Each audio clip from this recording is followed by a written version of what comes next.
Le 1er janvier 1901, Agnès Osman a été baptisée dans le Saint-Esprit et elle a commencé à parler en langue.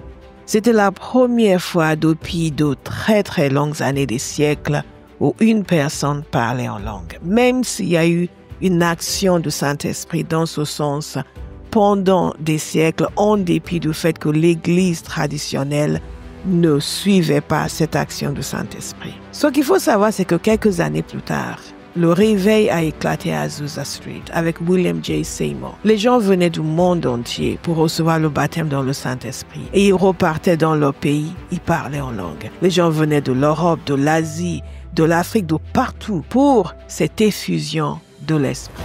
Et ce qui a été appelé le siècle du Saint-Esprit a démarré.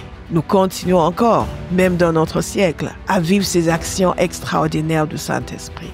Il y a quelques années, nous avions organisé une conférence pour commémorer le réveil d'Azusa Street et la gloire est descendue. La présence de Dieu a rempli la salle. Nous étions tous subjugués dans la présence du Saint-Esprit.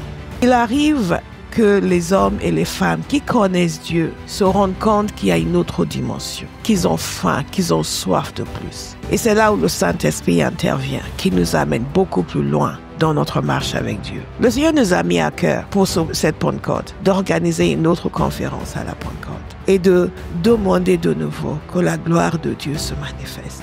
Nous sommes des passionnés de Dieu et nous vivons pour sa présence, pour sa gloire et pour agir en son nom dans notre génération par la puissance du Saint-Esprit. La puissance de Dieu est disponible. Cette même puissance que les apôtres ont vécue, cette même puissance qui s'est manifestée, cette même dimension de l'Esprit qui s'est manifestée à la première Pentecôte. Et le Saint-Esprit veut se manifester de nouveau aujourd'hui. Il nous a donné rendez-vous à Pentecôte Puissance. Et je vous invite à venir.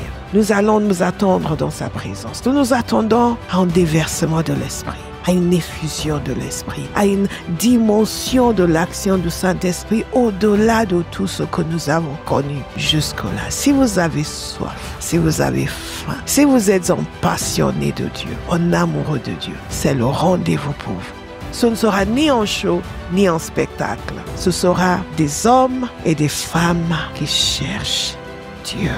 Des hommes et des femmes dont le cœur soupire après Dieu dans leur génération. Je vous invite à venir. Pentecôte Puissance. Shalom.